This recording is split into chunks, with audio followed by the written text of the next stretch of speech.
देखिए, एक सवाल अक्सर पूछा जाता है, जो बच्चे रोज पढ़ते हैं बिना नागा की, वो आखिर बाकियों से इतना आगे कैसे निकल जाते हैं?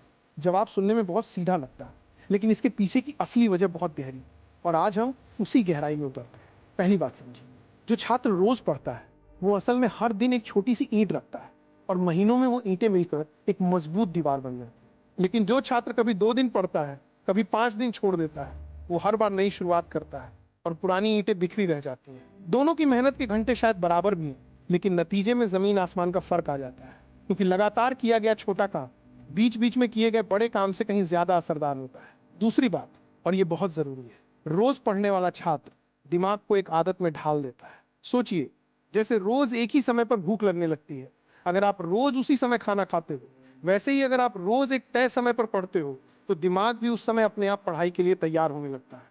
लेकिन जिसकी कोई तय आदत नहीं, उसे हर बार दिमाग को मनाना पड़ता है, समझाना पड़ता है, और ये मनाना समझाना ही सबसे ज्यादा ऊर्जा खा जाता है। तीसरी बात, और ये सबसे गहरी है, जो लगातार पढ़ता है वो कभी भी बहुत पीछे नहीं होता, इसलिए उसे कभी हताश होकर हार मानने का मन नहीं करता।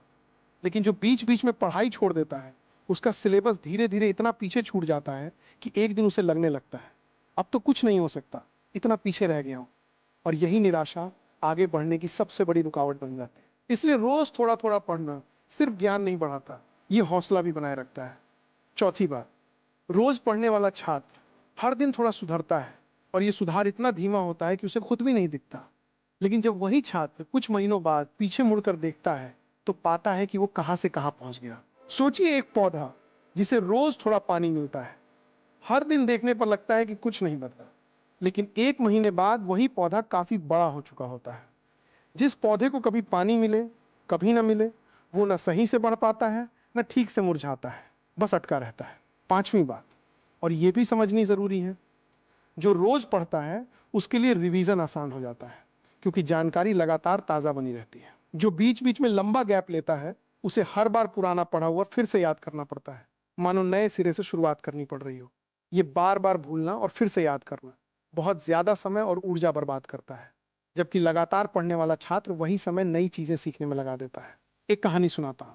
मान लीजिए 2 लोग एक पहाड़ चढ़ रहे हैं। एक इंसान रोज थोड़ी दूर चलता है, फिर आराम करता है, फिर अगले दिन फिर थोड़ी दूर चलता है। दूसरा इंसान कभी बहुत तेजी से एक साथ बहुत ऊपर चढ़ जाता है, फिर थक कर कई दिन रुक जाता है, कभी कभी नीचे भी उतर आता है क्योंकि हिम्मत टूट जाती है। महीने भर बाद देखा जाए तो जो रोज थोड़ा थोड़ा चलता रहा, वो कहीं ज्यादा ऊंचाई तक पहुंच चुका होता है, क्योंकि उसकी चाल में रुकावट नहीं आई, जबकि दूसरे की चाल में बार बार ब्रेक लगते रहो। अब एक जरूरी बात समझ लीजिए, रोज पढ़ने का मतलब ये नहीं कि हर दिन घंटों बैठकर पढ़ा जाए। कुछ दिन थोड़ा पढ़ो, कुछ दिन ज्यादा, लेकिन सिलसिला कभी टूटने मत दो। एक दिन सिर्फ 20 मिनट भी पढ़ लिया तो वो सिलसिला बना रहेगा और दिमाग की आदत टूटने से बच जाएगी। ये टूटा हुआ सिलसिला ही है जो सबसे ज्यादा नुकसान करता है, ना कि किसी एक दिन का कम पढ़ना। और आखिर में एक बात, ये जो रोज पढ़ने वाले छात्र आगे निकल जाते हैं, इसमें कोई जादू नहीं है, कोई खास किस्मत नहीं। ये सिर्फ एक सीधी सी सच्चाई है। छोटी लगातार कोशिशें बड़ी लेकिन बिखरी हुई कोशिशों से हमेशा जीतती हैं। जो ये बात जितनी जल्दी समझ लें, वो उतनी जल्दी असली फर्क बनाना शुरू कर देता है। समझ में आया तो कमेंट में जरूर लिखिएगा, समझ में आ गया सर। और अगर आज की ये बात आपको छू गई हो तो एक काम कीजिए, इस वीडियो को लाइक कर दीजिए ताकि ये बात और बच्चों तक भी पहुंचे।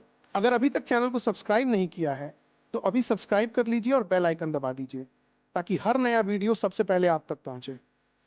और ये वीडियो अपने उस दोस्त को, अपने उस भाई बहन को जरूर शेयर कीजिए जो बीच बीच में पढ़ाई छोड़ देता है, क्योंकि हो सकता है यही एक वीडियो उसका सिलसिला बना दे और उसका सिलसिला बनने से उसकी पूरी तैयारी बदल जाए। मिलते हैं अगले वीडियो में, तब तक के लिए जय हिंद, जय भारत।